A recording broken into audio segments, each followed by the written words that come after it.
I was not just skeptical, I was adamant that this was not happening in my house, and my belief system rebelled against the concept and the idea of reincarnation and past lives. And now, one of the biggest questions of life. What happens when it's over? Heaven? Hell? Nothing? Or might there be a fourth possibility, reincarnation? Could we come back as someone else? Here's Chris Cuomo with two down-to-earth parents who thought they understood the mysteries of life. That is, until their toddler began to talk. On March 3rd, 1945, a 21-year-old Navy fighter pilot on a mission over the Pacific was shot down by Japanese artillery. His name might well have been forgotten, were it not for the remarkable, some might say unbelievable story of a little boy named James. Okay, this is really tough. I need somebody to help me. All right, I'm the volunteer. What do you want me to do? Okay, I'll just go climb this thing and you have to hold me in case I fall. Done. James Leininger is all boy, 6 years old and full of spirit. This is a special plane. It goes in reverse. You don't see a lot of that. James knows a lot about planes, especially war planes. What kind of airplane is that? It's a Corsair. His parents, Andrea and Bruce Leininger, say from an early age, James would play with nothing else. He was obsessed with airplanes. If you look around the house, that's all you'll see. Airplanes, helicopters, aircraft carriers. But then, when he was 2, the planes James loved suddenly began to give him frequent and frightening nightmares. I'd wake him up and he'd be screaming and he'd always be laying on his back, kicking his feet up at the ceiling. And I'd say, "Baby, what were you dreaming about?" And he'd say, "Airplane crash on fire, little man can't get out." They sound like typical kiddie nightmares, but Andrea says they went on the same way for months. Maybe too much TV, but James was just 2 and his parents say only watching Barney and Teletubbies. Teletubbies! And Andrea and Bruce say they weren't watching World War II documentaries or conversing about military history. This is an F-18? No, that one. So what explains the nightmares and James's strange obsession with airplanes? I talked to my mom about it a lot of times. My mom had said maybe he's remembering a past life. What did you say? Politely, baloney. Andrea and Bruce of Lafayette, Louisiana are a highly educated, modern couple. To them, the possibility that their little son James was manifesting signs of a former life was, well, a little out there. You know, having a past life is not the initial conclusion that you come to. You try and figure out any other way he could have. Did he see anything? Has there ever been anything on television, anything that we've discussed? But as time went by, Andrea didn't know what to believe. Here's James at age 3, going over a plane as if he's doing a pre-flight check. He would continue to say and do things that were puzzling, like the time his mom bought him a toy airplane. And I said, "Oh, look, there's a bomb on the bottom of it." He said, "That's not a bomb, Mama, that's a drop tank." A drop tank? I'd never heard of a drop tank. I didn't know what a drop tank was. Andrea's mother suggested she look into the work of counselor and therapist Carol Bowman. Bowman has written 2 books, both supporting the proposition that sometimes the dead can be reborn. We are taught from a very early age in this culture, in the Judeo-Christian culture, that reincarnation doesn't exist. Once you observe this in a child, and the evidence is very compelling, you have to open up to another explanation for what is going on. Bruce was deeply skeptical. He said there has to be a logical explanation. I don't believe in past lives. I don't believe in this stuff. But with the violent nightmares recurring 3 and 4 times a week, the Leiningers felt they had to do something. So with guidance from Bowman, they cautiously began to encourage James to share his memories. They say the result was startling. The nightmares immediately started reducing in frequency. He went down from 3 or 4 times a week to maybe 1 a week, 1 every other week. And at that point was when he started to articulate more about these past life memories. Seems normal enough, a little boy improving when his troubles are directly addressed. But Bowman says this is more, that James was forthcoming because this is the age when former lives are most easily recalled. They haven't had the cultural conditioning, the layering over of experience in this life, so that the memories can percolate up more easily. These memories tend to fade between the ages of 5 to 7. His parents say between the ages of 2 and 4, James would reveal extraordinary details about the life of a former fighter pilot, mostly at bedtime, when he was drowsy.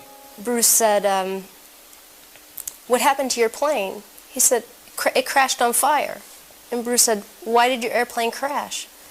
And he said, "It got shot." And Bruce said, "Well, who shot your plane?"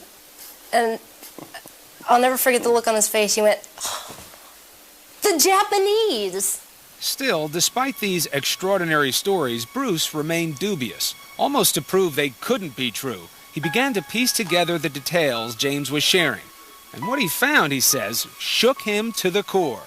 For in many instances, the stories appeared to match the facts. James seemed to be recalling real events, real people, in the life of a man who had been dead for almost 60 years. With each passing month, little James Leininger seemed to be peeling back memories of a past life. Ooh, hey. Vivid memories that scared and astonished his parents. Bruce had always said, "What kind of plane did you fly?" And he said, "A Corsair." Yeah. He said a Corsair? He said the word Corsair.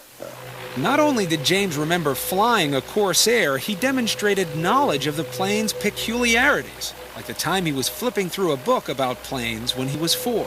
And he got to the Corsair and he said, "That's a Corsair." And he goes, "You know what? They used to get flat tires all the time." In fact, historians and pilots agree that the plane's tires took a lot of punishment on landing. Of course, this is a fact that could easily be found in books or on TV. But then, James began to offer up the kinds of specific details his parents say are harder to explain away. Another night, Bruce had come in and he said, "Do you remember where your plane took off?" And he said, "It took off of a boat." "Do you remember the name of your boat?" "Natoma." "Do you remember what your name was?" And he'd always say, "James." But his name is James. It never really occurred to us. We thought he just wasn't understanding the question. So I said, "Do you remember any friends or anyone else that you flew with?" And he said, Jack Larson. Bruce began doing some research. Almost immediately, he discovered that the Natoma was an actual ship, a small aircraft carrier in the Pacific called the Natoma Bay. And Jack Larson, the Navy buddy little James recalled? Well, it turns out there was a pilot named Jack Larson who served aboard the Natoma Bay. In fact, he's alive and well and living in Arkansas. And it was like, holy mackerel. I mean, really, you could have poured my brains out of my ears. And I just couldn't believe it. And there were more clues. Around this time, James began signing crayon drawings and other artwork, James 3. One day I asked him why he's calling himself James 3. Well, it's because I'm the third James. And every once in a while you ask him that today, and he'll still say the same thing. And one day, while leafing through a new book about the Battle of Iwo Jima, Bruce turned to an aerial photo of the Pacific Island. James was seated nearby. He pointed to it and he goes, "Daddy, that's where my airplane was shot down." And I said, "What?" "That's my airplane got shot down there, Daddy." And I just went blank. I couldn't say anything. By then, Bruce had become a man possessed, searching the internet, combing through military records, and interviewing men who served aboard the Natoma Bay. Finally, a breakthrough. He learned that there was just one pilot from the squadron killed at Iwo Jima. That pilot, James M. Houston Jr. Is this why little James was calling himself James 3? It just crystallized in my mind. This has to be who we're talking about. You know, my meter of skepticism was starting to go over toward belief. When little James would describe being shot down, he told of how his plane had sustained a direct hit on the engine. We had an airplane, and I said, "Well, can you show me where it was?" And he pointed right up to the front of the engine. That's what makes this man's story so intriguing. His name is Ralph Klarber. Klarber was a rear gunner on a TBM Avenger that flew off the Natoma Bay. On March 3rd, 1945, he took part in a raid near Iwo Jima. As it happens, Klarber's plane was right next to the one flown by James M. Houston Jr. It was to be Hugh's last mission before leaving for home the following day. As Klarber recalls, the sky was thick with enemy flak. We experienced pretty heavy anti-aircraft fire, but This was the most intense that I experienced at any time. Suddenly, a flash near the nose of Houston's plane. I saw the hit. I would say he was hit head on. Yeah, right on the middle of the engine. Just as little James had described it. So what do you believe now about your son James? I believe that he had a past life. I believe that in his past life he was James M. Houston Jr. And he came back because he wasn't finished with something. And that's essentially what I believe. Dear Bruce and Andrea. And he's not the only one. This past October, the Leiningers received a letter from a woman named Ann Barron, the sister of pilot James Houston. Andrea and Bruce had contacted her about their little boy. Barron heard about what young James was saying, and she believes. All of this is still overwhelming. I can only imagine how it has affected you, but I believe, with my love to you, Anne. The child was so convincing and coming up with all these things that there's no way in the world he could know. After my husband and I did extensive research based on what James had told us, we were able to determine that James was remembering the life of a fighter pilot who'd been killed during World War II at the Battle for Iwo Jima. His name was James M. Houston Jr. And when his family sent us the initial package of photographs, we were amazed by the striking resemblance between James M. Houston Jr., the fighter pilot who was shot down in World War II, and our own son James. I think that the parents are self-deceived, that they're fascinated by the mysterious, and they've built up a fairy tale. Professor Paul Kurtz of the University of Buffalo heads an organization that investigates claims of the paranormal. He's overhearing conversations of his parents. He's looking at cues. He may talk to his little friends or hear from neighbors. And then this conviction that builds up that, yes, he was this pilot, and yes, he will come to believe that himself. Do you ever rack your brain and say, gee, I hope I didn't say anything or do anything that put this in James' head? Do you ever question yourself still or no? No, because we're talking to a 2-year-old. You know, I mean, what am I going to do? Sit him in a corner and say, listen, now we're going to concoct this elaborate scheme, and you're going to imagine that you went through those things. I knew what he watched on television. I knew what stories I read to him. I'm a protective, first-time Southern mother. There was no other place he could have been getting this information. Assuming the Leiningers are acting in good faith, what we have here is a classic conflict of faith versus science. Hard facts against beliefs that often can't be easily explained. There's no doubt where Paul Kurtz stands. People have a right to believe, surely in America, there's freedom of conscience. On the other hand, do you want to believe in something that is false? So how do you rationalize a belief in anything bigger than ourselves if you have to fall back on science all the time? Not simply science, on the facts, on common sense. Once upon a time, the Leiningers might have agreed, but that was before the amazing stories told by their young son forced them to consider the possibilities and to examine their faith. Whether you believe in reincarnation or not, it's about the eternal life of the human spirit. That's right. And that's something God promises to us. There is something else out there after this. It's not over when you die. James's vivid recollections are starting to fade as he gets older, but among his prized possessions are 2 gifts sent to him by pilot James Houston's sister: a bust of George Washington and a model of a Corsair aircraft. They were among the personal effects of James Houston, sent home after the war. Do you feel differently about James? Has this changed your relationship with him?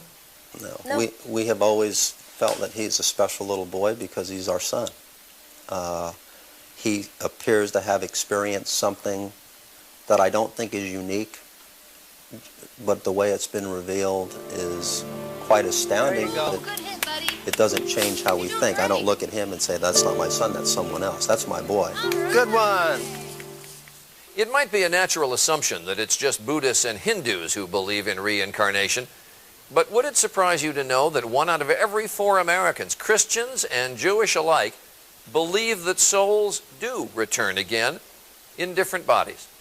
I eventually decided to focus on American cases. I took several trips to Asia, but I decided to focus on the American ones for a couple of reasons. One, they don't have the potential cultural influences that might impact the cases from Asia. And 2, I felt like that they could have more impact on people, that they could be harder to dismiss if you realize that it could be happening to the kid down the street. So one in particular that I want to tell you about is one that has gotten a fair amount of press. You may have heard about it. A little boy named James Leininger. The case has been on TV some. His parents eventually wrote a book about their experiences. He's a boy who talked about being a pilot who was killed during World War II, and it's believed that that pilot has now been identified. So his parents are this Christian couple in Louisiana, and his dad in particular was quite opposed to the idea of past lives before this case began. It began when James was 22 months old, and he and his dad took a trip to a flight museum. And James was fascinated by the exhibit of World War II planes to the point that he kept insisting that they go back to it, and he and his dad ended up spending 3 hours at the museum when he was 22 months old. And then a couple months later, around the time of his second birthday, he started having horrible nightmares multiple times a week in which he would be kicking his legs up in the air and screaming, "Airplane crash on fire, little man can't get out." And after I spent a weekend with the family going over all the details of the case, and then afterwards I talked with his aunt, who had spent a lot of time with the family. She said you cannot believe how horrible these things were to witness, that it really looked like somebody fighting for his life. And then during the day, he would take his toy airplanes and he would say, "Airplane crash on fire," and he would slam them nose first, bam, into the coffee table. He would do this over and over again, and his parents are apparently tolerant people. Because this is a picture of their coffee table. I don't know how well you can see it, but there are dozens of scratches and dents where he would say, "Airplane crash on fire," bam. So that looks very similar to what we in children's mental health call post-traumatic play, where a child who has experienced or witnessed something traumatic then reenacts the scene over and over again in their play. And when you combine that with his nightmares, he really looks like a child who'd been traumatized, but he had not been, at least in this life. And he didn't, but many of the children who describe violent lives show phobias as well. In the unnatural death cases, over 35% of the kids will have an intense fear toward the mode of death. And the other thing that a lot of the kids will do in their play, they will also reenact compulsively the occupation of the previous person. And in James's case, not only did he play with his toy planes a lot, but he took an old car seat and created a cockpit in the closet of his dad's home office. So his dad would be in there working it, and James would come tumbling out of the closet as he was parachuting out of his plane. And then his parents were able to have several conversations with him after his second birthday in which he could talk about this stuff while he was awake. What he described was that his plane had crashed on fire, that he had been shot down by the Japanese, and that he flew a Corsair. Now, I'd never heard of a Corsair, but it was a special plane that was developed during World War II.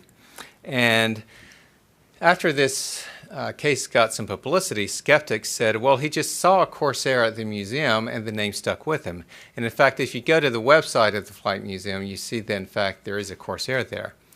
Now, James's dad said there was not one there when he and James visited, so I looked into it and found that in fact his dad was correct. They had a Corsair. It had crashed at a public air show the year before they visited, and then they didn't get a replacement for 3 more years. So that is not where he learned about Corsairs. He also said that he flew off of a boat, and his parents asked him the name of the boat, and he said Natoma, which I think we can all agree would be quite an unusual name to guess for a U.S. aircraft carrier. And in fact, his dad responded, well, that sounds Japanese to me. And James said, no, it was American. So after that conversation, Dad went and did an online search and eventually came across information on the USS Natoma Bay. he printed out the information, and the footer shows the date right here. When he printed it out, 8/27/2000. James was born in April of 98, so this documents that by the time he was 28 months old, that Natoma was part of the story. And it turned out that the USS Natoma Bay was an escort carrier that was, in fact, stationed in the Pacific during World War II. His parents would also ask him who he was during all this, and he always just said me or James, which they didn't make anything of at the time. They also asked him one time who else was there, and he said Jack Larson. This was all when he was 2. Now, when he was 2.5, his dad bought a book on Iwo Jima to give to his dad, James's granddad. And he was looking through it one day, and James came and got it in his lap, and they were thumbing through it when they came to a page with a picture of Iwo Jima on it. And James pointed at it and said, "That's where my plane was shot down." And his dad said, "What?" And he said, "My airplane got shot down there, Daddy." And his dad was just floored that his 2.5-year-old was talking like this. And then he learned that, in fact, the Natoma Bay did take part in the Iwo Jima operation. Then when James got old enough to draw, he drew, according to his parents, dozens, if not hundreds of pictures of airplanes and battle scenes, and he would always sign them James 3. Now, I thought that might be because he was 3 years old, but his parents said, no, they asked him, and he said, I'm the 3rd James, I'm James 3. And in fact, he continued to sign them that way even after he turned 4. So with all this going on, his parents did begin to wonder if he could be remembering a past life. So when he was 4.5, his dad attended a Natoma Bay reunion, and he learned that there had been a Jack Larson there. He had been looking for a Jack Larson among the war dead, but in fact this Jack Larson had survived the war and was even still alive. So James's dad went and visited him, and he learned that he was on the ship, on the Natoma Bay, during the Iwo Jima operation. He also learned that one and only one pilot from the ship was killed during the Iwo Jima operation. This was a 21-year-old pilot from Pennsylvania named James Houston. So this means if James Leininger was in fact remembering a past life, it had to be Houston's life because he was the only pilot from the Natoma Bay killed at Iwo Jima. So what we can do is compare what James said with Houston's life. Now his parents say that he also talked about family life before the war, but we don't have any documentation of those statements that was made before Houston was identified. But what I can do is list all the items where we have definite documentation that was made before anyone knew anything about James Houston. Much of it comes from an interview that the Leiningers did with ABC News, again, before anyone knew if James's statements actually matched an actual pilot. So James signed his drawings James 3. Houston was James Jr., which would make James Leininger the 3rd James. James said that he flew off the Natoma. Houston was a pilot on the USS Natoma Bay. James said he flew a Corsair. Houston had flown a Corsair. He was actually flying a different plane when he was killed, but he was part of the squadron that had tested the Corsair for the Navy. James said he was shot down by the Japanese, and Houston was shot down by the Japanese. James said he died at Iwo Jima. Houston was the one Natoma Bay pilot killed during the Iwo Jima operation. James said one day, quote, "My airplane got shot into the engine and crashed in the water, and that's how I died." Eyewitnesses reported that Houston's plane was, quote, hit head-on right on the middle of the engine. James had nightmares of a plane crashing and sinking in the water. Houston's plane crashed in the water and quickly sank. And James said that Jack Larson was there, and Jack Larson was the pilot of the plane next to Houston's on the day that he was killed. James is now 18 years old. He became an Eagle Scout, and he graduated from high school this spring, and he has recently joined the Navy.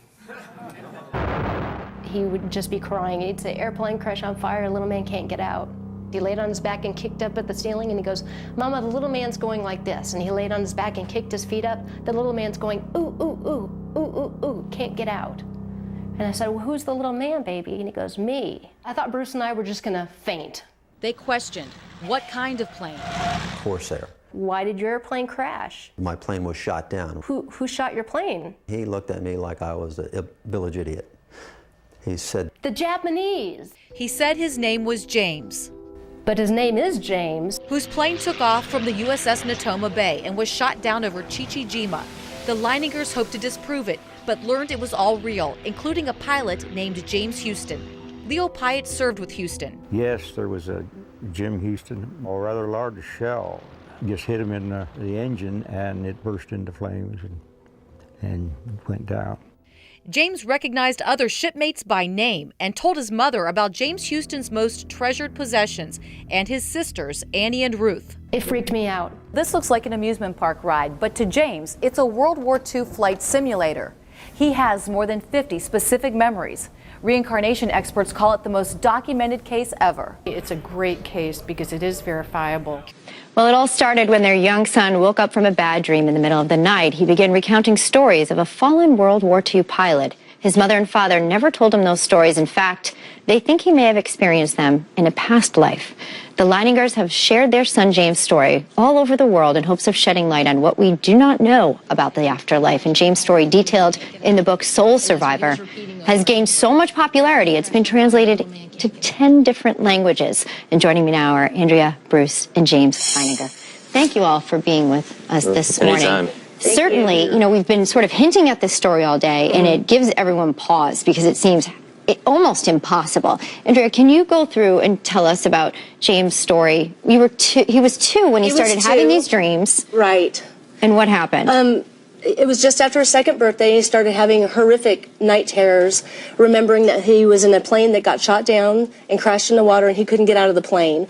And the behaviors that he had when he was having the nightmares were mimicked somebody who was trying to get out of something. It was like he was trapped in a box trying to kick the lid off. So it seemed very real. Bruce, when you heard this, though, did you think anything of it? I mean, certainly 2-year-olds have nightmares, right? Well, it was disturbing because it was 4, 5, 6 times a week. It just wasn't incidental night terror that children experience. And there were drawings, too, James, that you would make that sort of indicated historic truth, correct? We have some images of those that we can put up. But it was how you would sign them, right? That would give everyone a little bit more information. That was one of our first clues. He started doing the drawings, and it was almost a pathological process. He would put the planes and the ships in, and he would almost be acting out a battle. He would be shooting and firing, and he started signing the drawings James 3, and it was right when he was 3 years old. He couldn't even sign his name yet. He didn't know how to write his name, which I think people don't realize, that when you're 3, you don't know how to write your name yet. Exactly. But he isn't a third James. My husband's name is Bruce, so we kept asking him, well, how come you're signing your name James 3? And he said, I'm the third James. And what made your parents start researching, James, what that really meant historically? You said the name of another pilot, correct? I said the names of many pilots from the Natoma Bay, Bob Greenwald, Jack Larson. Right. I stated all these names of people that, if only you had been on the ship or you had been able to look at military records or you knew them personally via family or through just friendships, you wouldn't know that person or their life. And I'm 3, 4. Right. In my very young age is just talking about them. At 2, he knew the name of the ship. My husband had asked him if he remembered where his plane took off from, and he said it took off from a boat. And he asked if he remembered the name of the boat, and he said Natoma, which is a very bizarre word to come up with when you're 2. When you're 2. And now, but how do you make the jump from saying, okay, this is some information in my 2-year-old or 3-year-old's mind, to he actually is reincarnated. This person that he's talking about is reincarnated in my son. Right. I mean, how did you get to that point? Well, he did 3 things very quickly. He gave us the name of the ship. He then told us, he gave us the name of a man that he flew with named Jack Larson. Yeah. And then he gave us a location where his plane was shot down. Sure. Well, what I found out by contacting a veterans organization, never expecting to confirm this name Jack Larson. I asked a guy named Leo Pyatt, do you remember a guy named Jack Larson? Sure. And he says, oh yeah, he flew off one day and we never saw him again. So it led me to believe initially that that's who had been killed. But sure. We discovered later that there was only one man killed during the Battle of Iwo Jima, and his name was James M. Houston, Jr. James, can I ask you, so you're young when this starts. It seems like an awful lot of responsibility for a toddler to have, to be carrying the life of a World War II veteran. Where, if you can, even just give us a brief glimpse into what that's like, and where are you now? Do you still feel the way that you might have felt at 3, where you're having these visions and occurrences come to you? Well, I don't have the nightmares anymore. Okay. Those passed after we went to Jima and reconciled the whole, sure. problem with James Houston. I got to say goodbye, and I guess I kind of just made that just spiritual release from James Houston, and so I don't have the nightmares anymore. But a lot of people ask, well, how can something like this, happen? How would you just know these things? And so I kind of give the example, well, what do you want to be when you grow up? And some people say, oh, I want to be a doctor. And I say, well, is there anything anybody can say change how you feel about, oh, I want to be a doctor?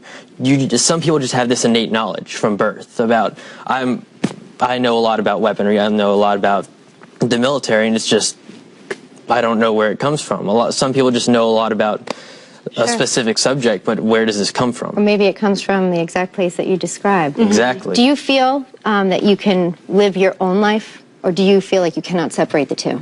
Oh, I live my own life every day. I think about James Houston sometimes. Okay. I recollect on him. I just think about him sometimes, but it's not really. I can just live my own life freely. It's good. James, thanks for being here. Thank sharing you. Your story. Bruce, do appreciate it. Andrea, thanks, Elizabeth. Thanks for sharing your story. Certainly others may have similar ones as well. And we will actually have everyone Facebook us in if you have something you want to share with James.